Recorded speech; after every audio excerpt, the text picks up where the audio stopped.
know, I don't do this, so you know what I mean. You getting an exclusive.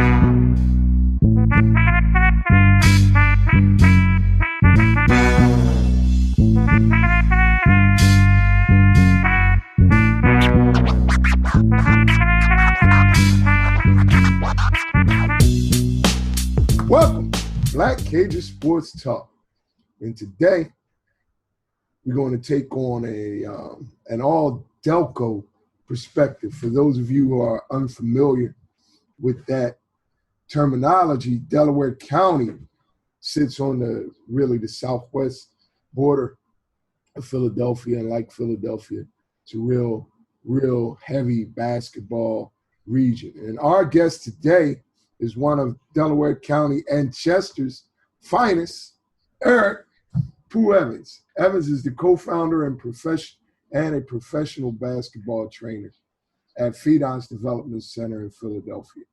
In just a few really short years, Evans has established FiDonce, I would say, Pooh, as the premier basketball training facility in the city of Philadelphia. I don't think there's any real question about that, is there?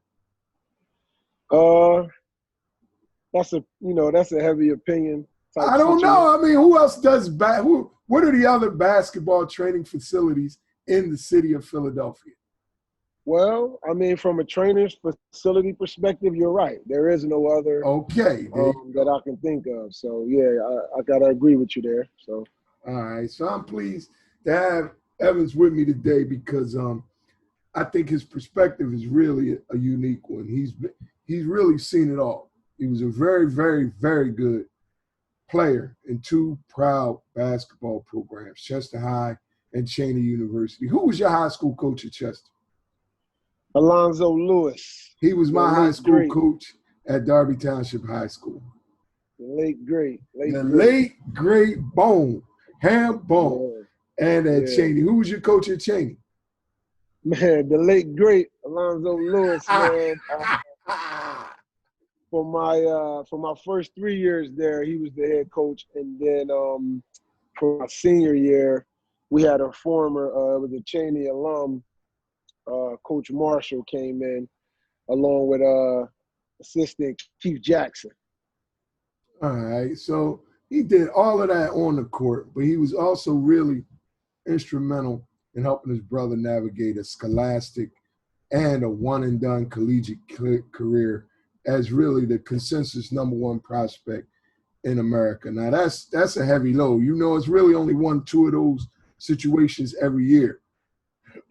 In your situation, it really spanned about heavy 4 or 5 years, really 6, where he was, everybody knew who he was. You've helped the likes of Charlie Brown Jr., Cam Reddish, and others get ready for their NBA competition. I think Deion's come through that facility multiple times, right? Yes.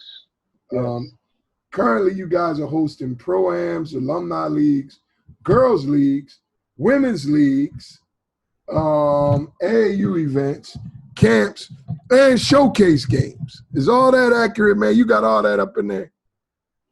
Yeah, man, we try to be, we try to be all things basketball when it comes to the area. We want to have a broad perspective on it.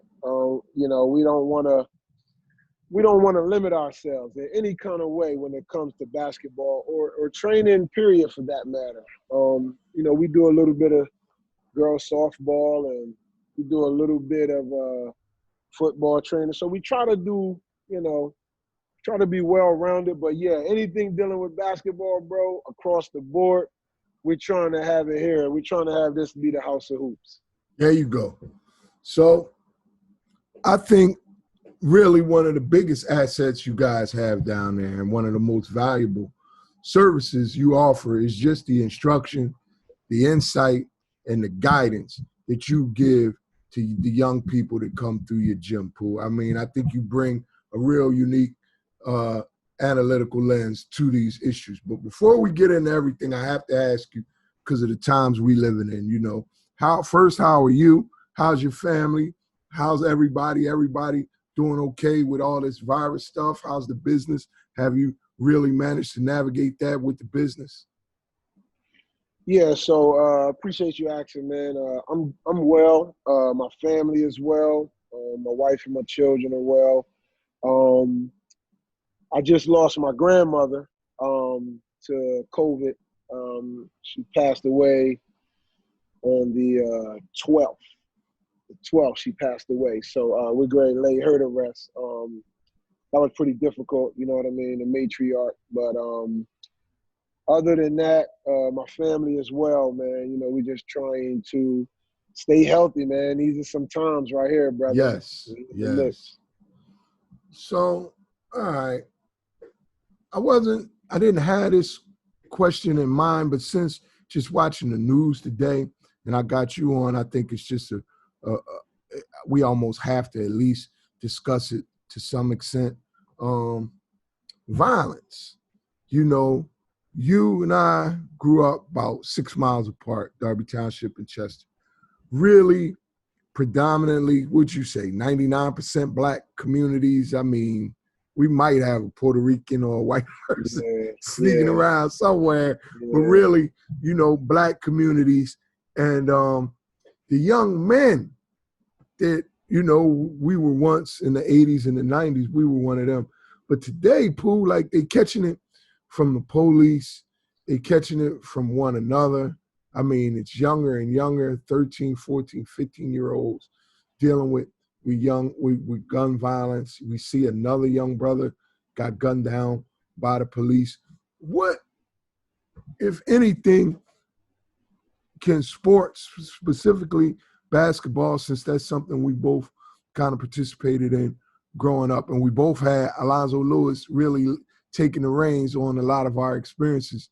What, why do you think guys of his ilk and his era were able to kind of keep us from being at the center of all this gun violence? And why do you think more and more athletes are at the center of it now? Whereas we used to see it, hear it, but it didn't really spill over into the sports, Pooh. I mean, Pooh, what do you think? Um, so I think that's kind of a twofold situation. I think a lot of it is, like you said, someone like Al Lou, as we used to call him. He really honed in on, you know, your neighborhood. You know, everybody had those guys in the neighborhood, but he would often tell us, man, hey, you can give them hugs, but you can't hang. Mm-hmm. You can love them, you know what I mean, but you got to be able to leave them, because the path that you on and the path that they on is two totally different The things. And bad. these were things that we got reminded about almost every day at practice and after the games. He would tell us always, you know, be mindful how you go out here and celebrate, and be mindful where you go. And so a lot of those things were instilled in us. But I also think the other side to that was, man, we wanted more. Like I wanted the league. I wasn't just saying that. I wanted to make it to the NBA, and I knew that although, you know, my upbringing, it came with a lot of the neighborhood activities. I knew where to draw the line because of what I wanted, and I think that gets mixed. It gets mixed up these days, where the kids look at it as if you know, they're not real or they're not all in if they don't stick to what they stick to. You know, it's easy for their peers to pull them in, because it's like, oh man, either you with us or you ain't. Where when we was coming up, my guys from my neighborhood, I was with them until it was time for me not to be with them, and they like, hey, you got to go that way. Yes. So it was a big difference in that. I believe that the guys that were kind of I would say, I don't want to say leading, but the guy that you were looking up to, or the guy that you know, wanted to be around, they kept it. They made it a point to keep you away from that. So I think Yes. that's getting lost. I think that's getting lost in this generation. Is that something that if we grab the guys, the 20, 25-year-old guys, that are going to be 30, 40 real soon. Is that something you can instill in a guy, or are you just brought up and raised if it once it's gone, it's gone? You know, that's what I'm just trying to understand it. Because when I hear about kids shot at basketball courts in the middle of the day, you know, can you hear me? Can you hear me? I lost you. Yeah, I lost you. I couldn't hear I you, can hear bro. you. Can you hear me now? I can hear you now. Okay. So when you hear about kids being shot at a basketball court at 2, 3 in the afternoon, you know, multiple victims, you know, in Philly, New York, Baltimore, Chester, and beyond, is there something, I don't know, is there something we can do to kind of reinstill the notion that there has to be a safe space that involves sports and athletics? Like, how do you deal with it at FiDonce? I've never heard of a single incident at FiDonce. Is it just a general tone that you said? Do you screen at the door? How do you deal with this? So that's number one. There has to be some structure in place. And when you come through FiDonce, there's not only screening at the doors. We just gonna have like not here. We got a not here kind of attitude. Like, this is not the place for that. This is a family atmosphere. We have games and whatnot, man. You can bring your wife, your kids, your grandmother, your grandfather. And I think to a large part what you're asking, those people that are coming here, they have that respect for the facility. I hear all the time that, you know, it's well kept. Yes. You know, just and just like I said, the overall structure, just, you know, in the time that we in with the COVID and the coronas type situation, we're taking all the proper CDC protocols. You know, you have to get your temperature checked. You have to have the sanitizer. And I think when people see you care to do that much, then they fall in line and they say, you know, it's a respect thing going on all around the board. Good, good. All right, let's switch up, man. Let's talk a little basketball. Look, Chester. Chester is a basketball city. You know, I grew up, I watched Virgil Young. I watched Brent Hagwood. I was like 8th, 9th grade when those guys was getting it in. I played against Pearsall, Steve Miller, Tyrone Howie. I watched the Chester program evolve into one of the best traditional high school basketball programs in the country over the past 25, 30 years. I think that's unquestioned. Why does the Chester area produce a disproportionate number of elite basketball players? When I say elite players, I'm talking about guys that really can go out and play at a high major college level and really get it done. A kid like Shep Garner, you know, what he did in the Big Ten, you know, your brother, you know, the kid that was at Pitt, the forward, what was his name? Robinson? Nasir Robinson. Yes, these kinds of kids. Why does Chester, and that's not mentioning, you know, Baynard and Herman Harris and all, going way back. Why do you think, yes, well, Horace Walker. I tell people all the time, A.J. Hogarth's the first Michigan State dude since they came down here and got Horace Walker out of Chester. It goes back that far. So why Chester, man? What is it about what y'all doing down there that has over, you know, both our lifetimes, we're talking 50, 60 years, Chester's been able to produce these kind of players? What is it about Chester? Well, first of all, I think it's the mindset that's down there. We really have a unique mindset when it comes to basketball, because just as much as we want to punish you on the offensive end, we got the same mindset on the defensive end. And I think that grit and that grind and that hunger to just want to go out and dominate on both sides of the ball is a thing that it kind of get rare in the aspect of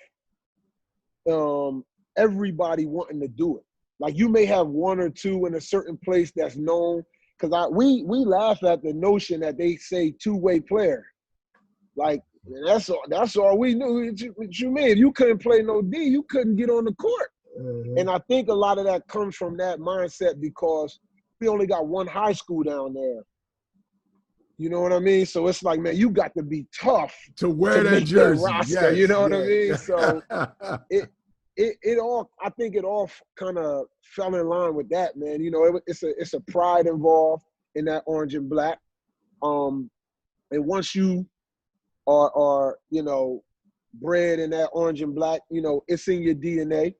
You know what I mean? Like, you know, a lot of people walk in the gym and they say, wow, you kept it real with the orange and black. And I'm like, man, I don't know anything else.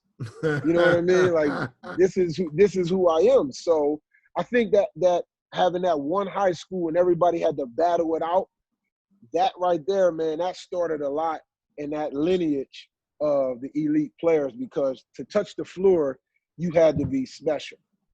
So can Chester High regain its status as really the dominant District 1 suburban program in the region? How can, I guess another way of asking this is really, how can Chester fight off O'Hara, Carroll, Malvern, and all Roman Catholic and all the other independent Catholic schools that have been poaching your really talented players? I think a couple of them that snuck down to Delaware as well, man. So y'all feeding everybody. So what can Chester, the city, the community, the educational system, how can we get to a point where the kids stay at Chester once again, the very best?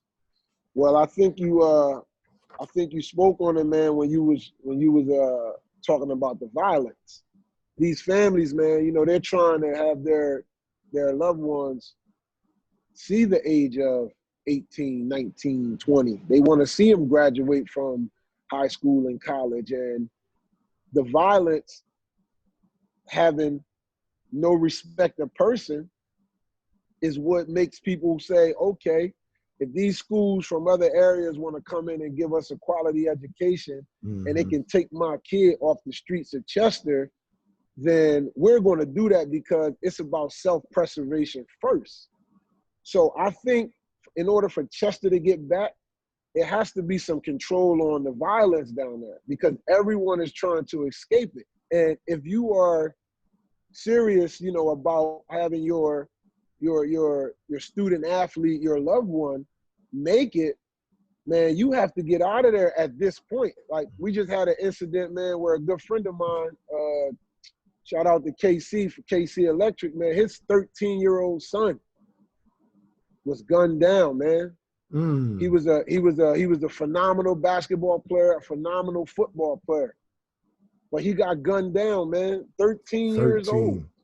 13 years old. So these are the reason why when a Catholic League school or a opportunity in another city or another state pop up, that they are running to it, because, you know, the chances are they can make it out.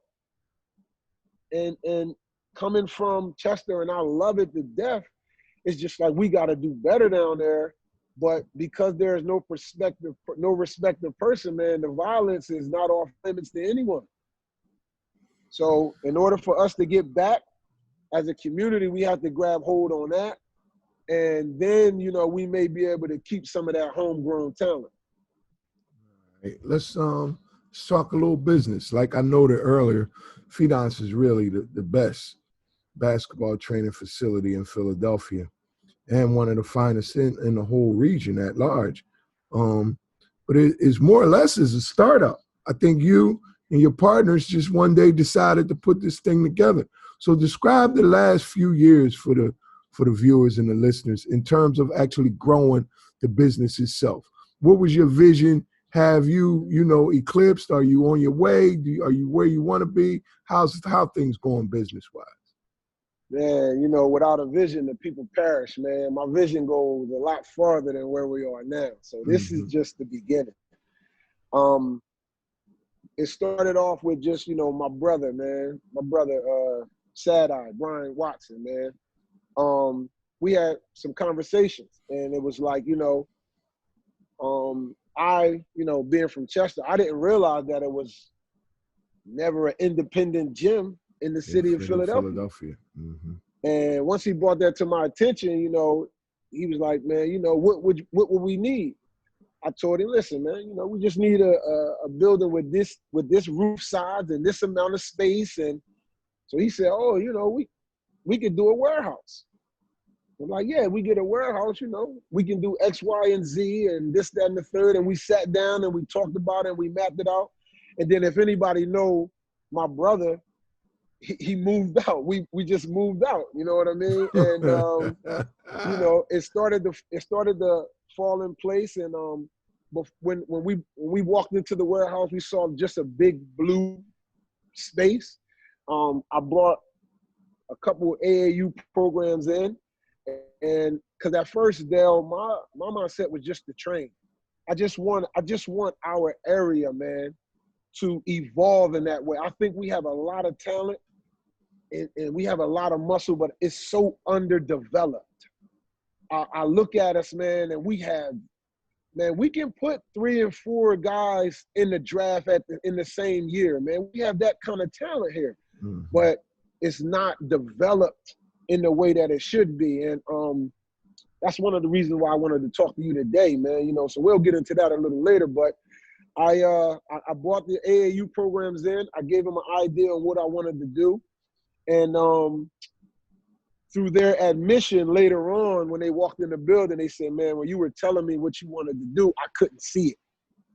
I just couldn't see it. And I had in mind to do training, and that was all, not knowing that, you know, this amount of space can give us what it has gotten us now. So once we did that, me and Sad sat down, man, and we just talked about the availability that we would have with leagues and, you know, with even schools that, you know, charter schools that don't have a home gym. You know, we wanted to open it up to all those type situations. So real quick, take us through the configuration of the space. Describe it. It's 2 full-length college, NBA. What are the courts? So they are 2 full-length NBA size courts. Okay, laid end to end. Laid end to end, NBA size. We purchased the courts. We had a professional flooring. Shout out to Miller's Flooring. They came and they laid it for us. You know, it's just like a regular NBA floor. If we want, you know, we can pick it up and take it with us. So it was some work done into that. It's 21,000 square foot. We had in mind to do a little bit of everything here. So we have volleyball lines painted on the floors and whatnot to give us that multi-training availability for that sport as well. So, yeah, the idea was to have actual pros be able to come in here and get their workout in and, you know, not have to substitute, not have to draw the line, to know exactly where the NBA line was, the charge line. We had all that in mind to give a top-notch pro the option to come here and, you know, get his work in and not, you know, miss a beat. So by us knowing that a lot of pros like to train in, you know, more attractive states like Florida, California, you know, they like to go to Vegas.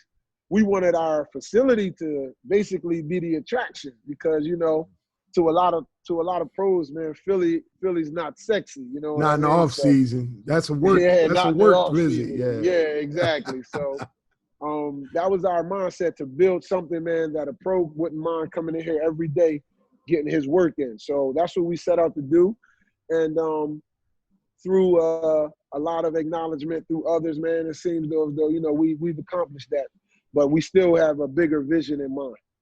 All right. How do you see the immediate and the short-term future of basketball training in Philadelphia and event management business? When you were really early on in the training thing, there weren't a lot of trainers, Pooh. It weren't. Now it's a lot of trainers out here. Do you think the market is saturated? Do you have too many guys? Is it the right amount? You know, I mean, anybody can help somebody, I guess. And what about event management? Because you guys have really become the center of a lot of basketball events, man, in terms of camps, showcases, New York, Philly, this, that, you know, even look, I got my man stuff on today. Y'all got my Yeah, man in the house. I yeah, mean, you yeah. guys are really the epicenter of urban basketball in Philadelphia. How do you see the event management component of your business playing out over the next few years? So we got two businesses, the training and the event management. What's your take on both in Philly right now? Well, to be honest with you, the training, I do believe it's oversaturated. A lot of guys that may have played professionally or may have not have played professionally, they pick up a ball and they feel like, you know, they can train. This training thing, man, when you really take it serious, it's a craft that not everyone can do. You can take somebody in the gym, man, and make them sweat, and they haven't gained an ounce to their game. Mm-hmm. You had them in there working hard and sweating, but the development is not there. And there is an oversaturation in the training market in Philadelphia. And I do believe that that is partly to blame for the underdevelopment of a lot of talent, because the talent come and they're very talented, but if you can't add to them, you have to be, you should be respectful enough to the craft to say, I've taken this kid as far as I can go with him. Let me pass him on to somebody who knows a little bit more than me. Well, let me ask you a Or question then. So what are the go ahead. barriers to that kind of cooperation? Because I really, really deeply agree with what you say. You know, I respect people's lanes, their areas of expertise and all of that. You know, I've never rebounded for a kid in my life. I ain't got no desire to get out there and show a kid how to do in and outs. Nothing. It's just not me. So I would bring them to somebody else. You're describing a situation where it seems like people are reluctant to pass off for whatever reason. So how do we make that better? What's the source of that reluctance? So the source of that, man, to me is simple, man. I'm not your competition. I want to collaborate, because if we get together and we collaborate and we producing the kind of players out of this area, everyone is going to capitalize on every level. I think a lot of the times in our area, a lot of times we have a promising young talent, and we try to go for the gusto too early. Like it takes time to develop that kid. And just because somebody wants to come along and say, hey, listen, you got that kid over there, let's talk. You got to have an understanding to know that, yo, we have a long way to go if you trying to reach the ultimate level. Some people don't want to reach that level. And the reason being is because they don't remove themselves.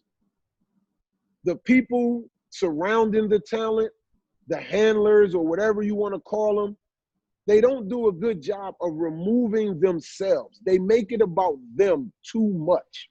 Mm-hmm. Like, you gotta want for that kid and that kid's family. So you have to put them before you. And that's the reason why it's a lot more competition than collaboration. If we can collaborate, and I don't mean to say pass them off and then you're done. Mm-hmm. No, I mean, let's all get in the gym together, because I pride, I try not to use that word, but I have standards when it comes to how I deal with certain situations. And one of those situations is, if I'm the smartest guy in my circle, I need a new circle. I have to have people around me that can bring something to the table. And the collaboration will only broaden.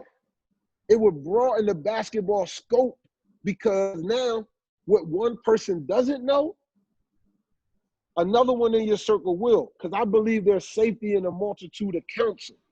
So if you got a counsel that everyone has their own lane. Everyone respects each other's opinion and they respect what they do. I think we can thrive in this area. But until the people that's around the talent remove themselves, we're going to always be looked at as there's not enough talent here for a corporation or for the real businesses to come in here and put their resources behind Philadelphia basketball. You raise some really fascinating points. And I think at the core of what you're saying is that this whole effort, this whole enterprise that we're all collectively engaged in can be grown, and therefore everyone can benefit from the growth if we can get past our immediate short-term, whatever, preferences, biases, and all of that. And I think what you're saying is that as you see it now, it's almost like a zero-sum game, like somebody baked a pie, and it's only that pie. And if you get a piece, I can't have a piece. We can't grow the pie. We can't make more new pies. You know, it's just this pie. So I got to keep you out of the pie so I can have more than a pie. Absolutely. Really two totally different ways of looking at it. I really appreciate that insight for you. Any suggestions on how to get people to go from the pie perspective to looking at it from the growth perspective? Yeah, first of all, we have to sit down as Black men. We have to sit down, or as men, period. I don't want to alienate anybody, but we have to sit down as men, period. And to a man, like I spoke on with that council, you know, I'm a Wire fan. I like The Wire. I love The Wire, you know what I mean? And when everyone wanted to get together, they said, we need a co-op. And the co-op just sat down and made sure that everyone was on the same page for the ultimate goal. Mm-hmm. What we need to do is the who's. And I would be glad to sit at this table, man, because I feel that we're shortchanging ourselves because we're chasing the short-term goal. I feel like if we had a co-op type of sit down with just some people, man, that have some influence, with some people that have some understanding of what we need to get done and are really trying to get it done, I believe then that's how we start. That's where the beginning can be had, to a man where I can tell you, yo, I don't want what you got. I want to grow what you got, and I want to grow what I got. Mm-hmm. And if we can grow together and everybody can eat, now it's no more, it's not as much as a competitive nature. You know what I mean? Because in some levels, the competitive nature is great. But when it causes the segregation is when you going backwards. You know, for instance, like I have it in mind to have a bunch of guys that may train some guys. Man, if you got the elite guys, every week, at least 2 times a week, we all need to be in the gym training them together. Mm-hmm. We all need to be in the gym having them play against each other because iron sharpens iron. And if you want to know why the DMV is where they are, this is what they do, because they understand. They understand the ultimate goal. The DMV is running things right now because that's what they do. They put aside whatever differences they got. Everybody get in the gym. They work together, iron sharpen iron, and then the products, they come out and they place them all over the country. And now people can look down in the DMV and say, hey, you guys did that? All right, you have a great mind. Let me put you on my coaching staff. You have great relationships. We need you over here. Troy Weaver is the general manager of the Detroit Pistons. Troy Weaver. Yes. Exactly. Young brother, all the way to the top. Exactly, because they understand and they are removing themselves for the bigger goal. Because now once the product goes out, the top people want to know who the people that's responsible for that. Mm-hmm. We need you up here with us. We need you to come up here. And we'll never get there if we continue to do it the way we're doing it. Very few dudes break through those barriers. Some guys make it to the college level. I think Mark Tyndale is working as a coach. He's on the staff, yeah. Yeah, and I think a couple of old guys. You know, Rod Baker is still with the Sixers. He's from the late 60s, early 70s. I mean, it's just not a lot of Philly cats that make it to that level. So you make some powerful points there. All right. So I'm going to make you king of basketball in the greater Philadelphia region. And I'm going to give you your first 3 things you would do. I know you're going to establish the co-op. You made that clear. So give me 2 other things you would do if you became king and everybody had to just follow Pooh's direction. We're going to try to straighten this thing out. What will happen? So after I establish the co-op, I got to educate the parents and the child on what it is that we're actually trying to do, on what it would take for us to get there, and the type of commitment that it would take for us to get there. We have to educate them on what they're putting in their body. What type of education are they getting? Are we giving them the best education? We have to talk to them about discipline. And these, I'm talking to parents as well, because a lot of parents can get in the way, and then a lot of parents can allow situations to happen because they're not aware or they're not educated to a certain level. So someone, a fast talker or someone that's knowledgeable to the game can get something over on the parents. So the first thing I would do is educate everyone on the situation. Well, that's the second thing after the co-op, but I would educate everyone on the situation.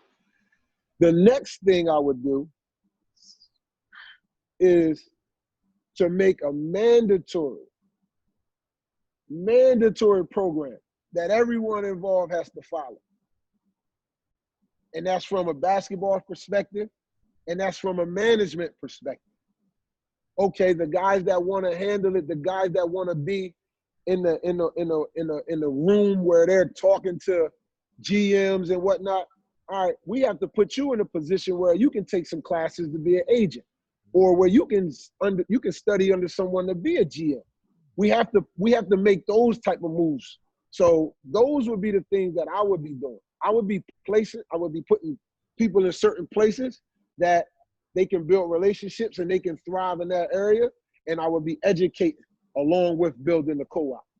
And as I listen to you, I'm hearing you say things that have proven track records. You know, we've all seen how the DMV has been able to, you know, have multiple elite AAU programs, send guys to high majors, send guys to the NBA, even withstand, you know, really strong blows. You know, DC Assault took a strong blow and they kept right on going along. And then the latter strategy that you just discussed, you know, having someone more or less job shadow, intern, you know, be a mentee, mentor. I think that, you know, that was the approach taken by Maverick and LeBron and them when they were young. Absolutely.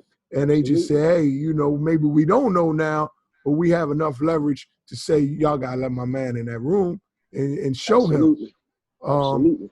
And they're reaping the rewards and the benefits from those early decisions. So this is not new stuff. You're just observing the patterns of what's been successful throughout the country, throughout the industry. But they ain't going to listen to you though, Pooh. But I appreciate it. Right. I mean, at the end of the day, this is all things that I've been through. Mm-hmm. These are things that I've been through personally. I've seen the blueprint laid out, but I've also been in a blueprint.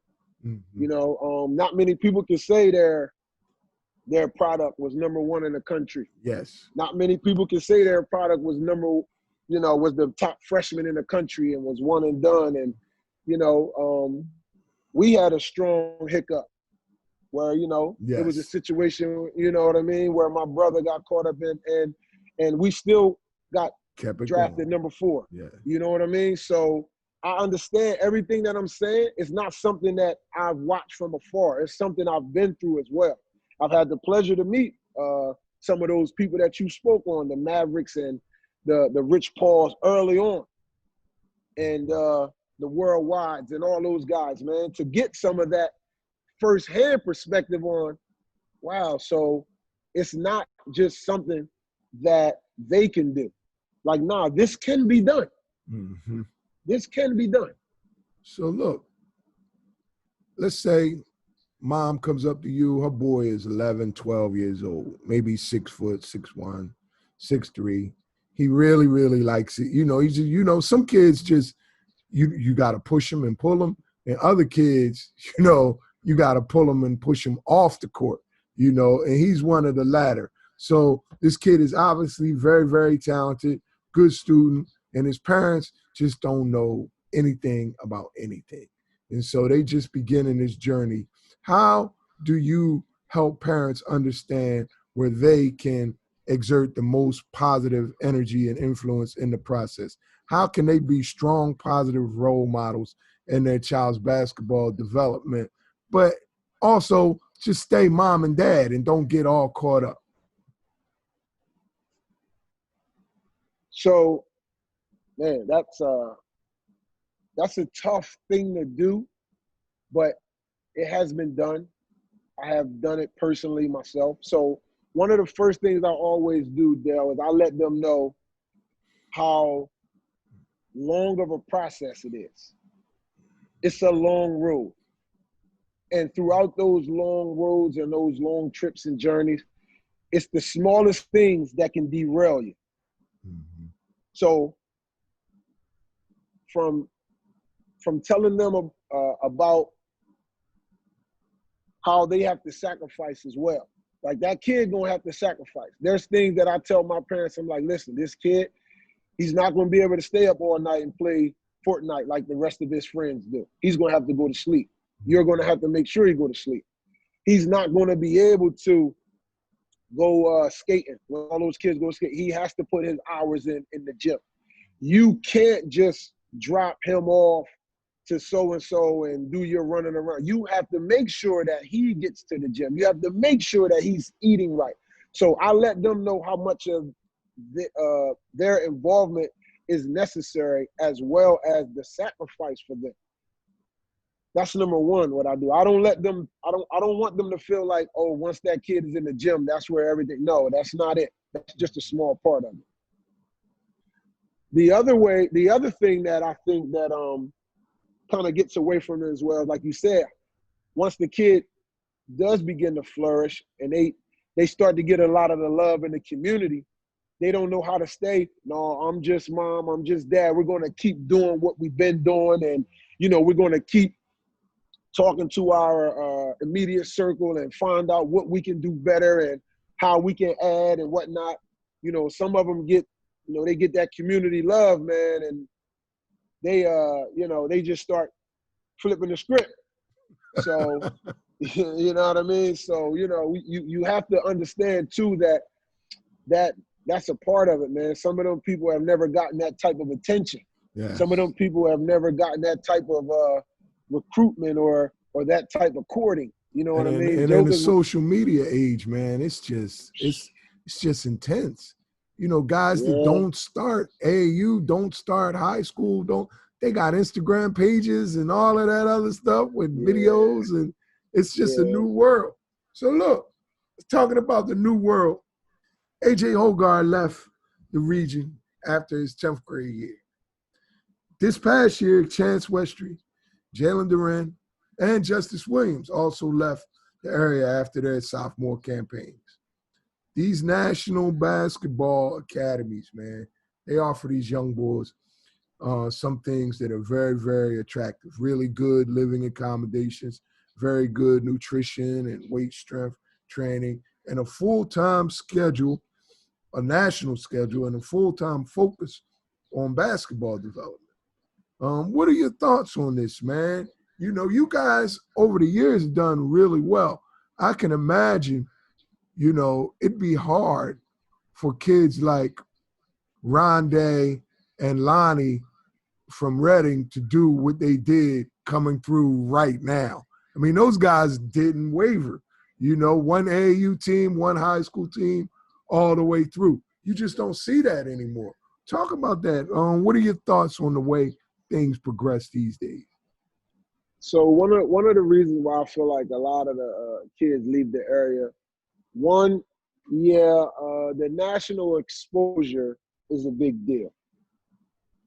But you can get that here if you have the right circle, if you got the right circle that can bring that national exposure to you, that's number one.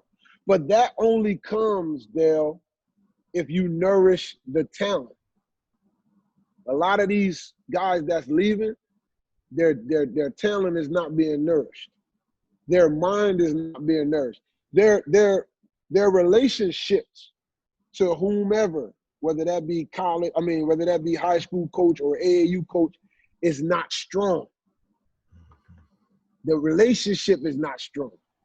So not only are they're being malnutritious when it comes to the feeding of the game and the development, the relationship side isn't strong enough for those guys. So it's not hard to walk away from it because it's not a lot there, man. So you have to have the knowledge to be able to not only feed them in their arena, in their basketball arena, you have to feed them mentally, you have to feed them emotionally, but at the end of the day, they have to see something in you. They have to trust in you. They have to know that you have my ultimate trust, and I'm gonna rely on you.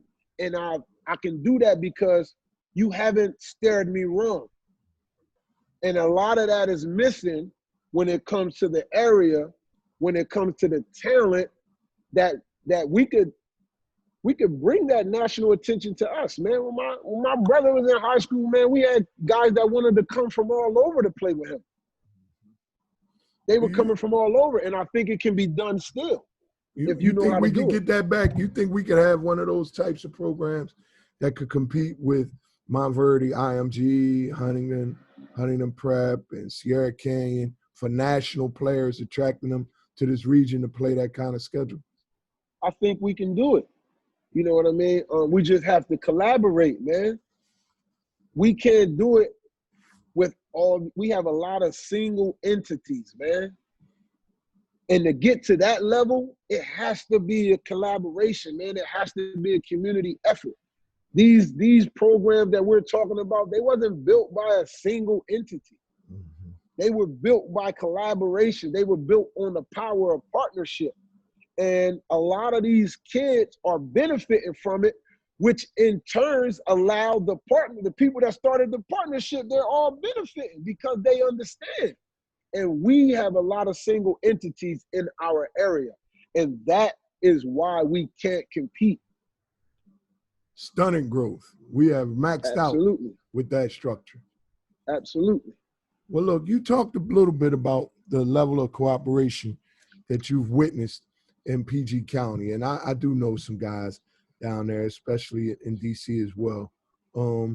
Compare not just that culture, but whatever you know about the North Jersey, New York culture, DC, even the Baltimore culture, I think is a little different than the DC culture. But I think all the major cities have their own ways of going about things, and you see different levels of the cooperation that you're referring to. Do you think Philadelphia, as it exists when you compare it to what goes on in other cities, do you think our culture helps most of the kids or hurts most of the kids playing the youth basketball right now? It hurts because a lot of our kids are being kept isolated away from the other kids in our area or the other people in our area that can sharpen them up. Where their cultures down in the DMV and Baltimore and New York and New Jersey, they're all trying to get together because they want the best to play with the best. So if it's a dude that's just known for straightening out jump shots, everybody gonna seek him out. They're gonna go find him. If it's a dude that can get, them wings to tighten that handle up, people gonna go seek that dude out because that's what he does. And you gotta be able to be okay with that. You can't allow your ego in the way because we have an ultimate goal. And if the ultimate goal can be reached, remove yourself. Remove yourself, man. Allow us to thrive as a region. Remove yourself. Stop making it about you and make it about the product and make it about what we can do together. Because at the end of the day, and I speak on this quite often, man, I get tired of us sending our kids out here in Division I programs and they coming back home. I get tired of that. They getting recruited heavy, and then they're coming back home because what the college thought they was getting, they didn't really get. And now the kid is upset because he's like, yo, y'all recruited me. Now y'all gonna do X, Y, and Z. And the college is like, look, kid, we thought you was something else. Mm-hmm. I don't want to see that anymore. And I do believe we have the ability to change that. But if I see a kid that's a super athlete, he running, he jumping, but I know he can't shoot or he can't handle the ball. He only 6'3" or 6'1", and yo, we have to come together and say, hey, man, listen, we going to come, we going to get with you, or we all going to get together and we going to make these corrections and these flaws in his games. We going to tighten that up. So now when the product goes out, he stays out. But we get the recognition as an area. It's like, yo, they doing some things up down there in Philly, man. We got to go see what's going on. But because they're underdeveloped, they're malnourished, they're going out here, man, and, the holes is obvious. At that level, man, that Division I level, man, you got to be tight, man. Yeah. You got to be tight, man. Very, very few guys come in and really play a lot as freshmen, especially at the high major level. Last year, we had a few. Isaiah Wong figured it out and fought his way in. Dante Scott figured it out, fought his way in. Seth Lundy figured it out, fought his way in. I don't think there was any others locally that played a lot as freshmen. Like you said, that's a heck of an adjustment, man. And some guys don't make it. They never make it. I think a part of that too, man, is that we start to kiss on these kids instead of keeping them humble. Keeping that lunch pail attitude, man. We start, oh yeah, you this, you that, you this, you that. And then they get sidetracked. Oh, I am this, I am that. No, man, you ain't nothing yet. We got a long way to go. You know what I'm saying? We can't allow them to take their eyes off the prize either.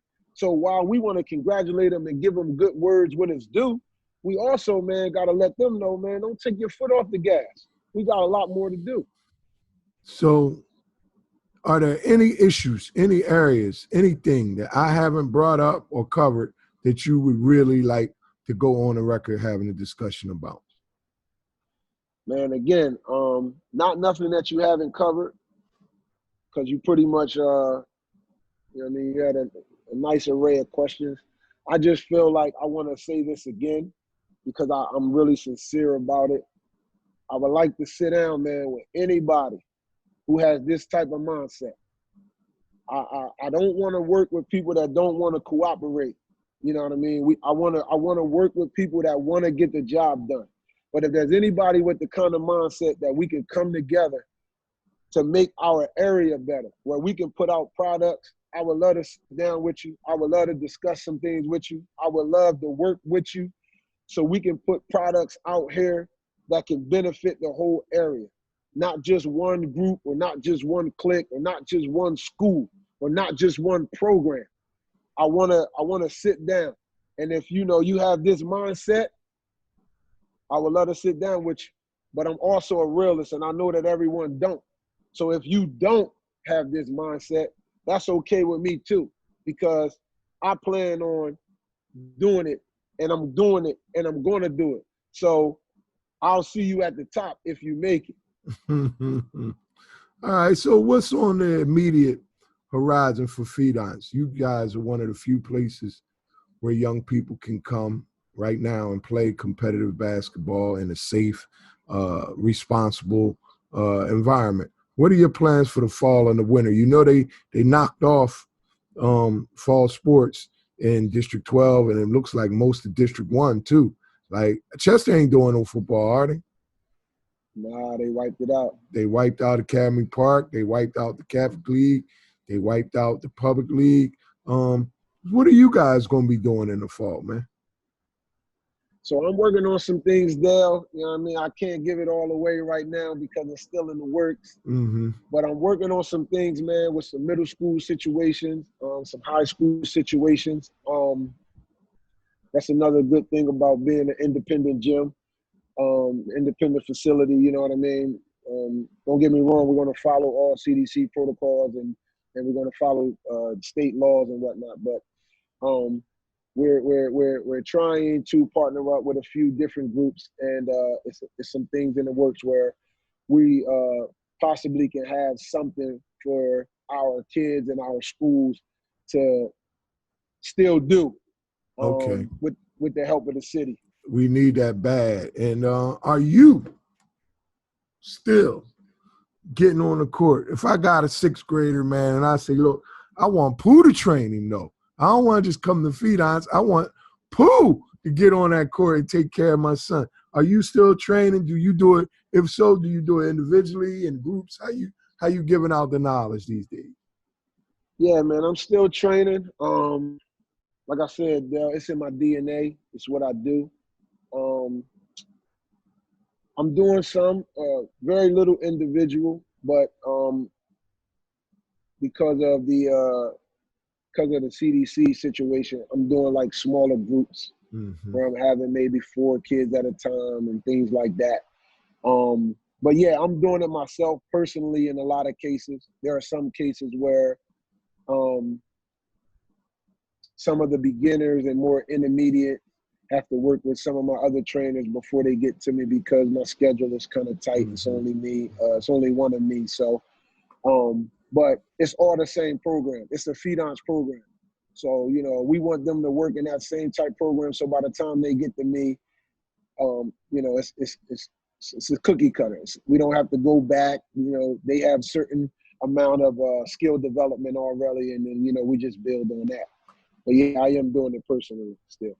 How can parents reach out to you? I see we got your step and repeat right behind you. Is there a phone number, address? What information do you want to put out there for people interested in either the training aspect or getting and seeing if you guys can partner up on some kind of basketball or sports related event? Yeah, man. You know, we're located at 3640 G Street. The phone number is 215-309-3905. The website is FiDonce.com. You can reach us through email, info@FiDonce.com. You can reach me personally through email at ericevans@FiDonce.com. Any questions, any events you want to do, you can reach out. My front desk administrators, they'll help you with anything, and that's related to that. But yeah, we're open, man. We're open to discussion on any business, any type of sit down that you want to have as far as events and basketball training and whatnot. And as far as parents that want to come, we're open Monday through Thursday until Labor Day. We're open 11:30 to 6. After Labor Day, we're going to change to our fall hours, but I haven't yet decided what that's going to be with schools being up in the air with, you know, in person or on all virtual or whatever the case may be. So I have to kind of get a understanding of what the schools are going to do before I make up my fall hours. But we're here Monday through Thursday, and we're here also on Saturdays, man. We're not open for training on Friday and Sundays, but we are open for gym rentals. Appreciate you, man, and we're going to be in touch.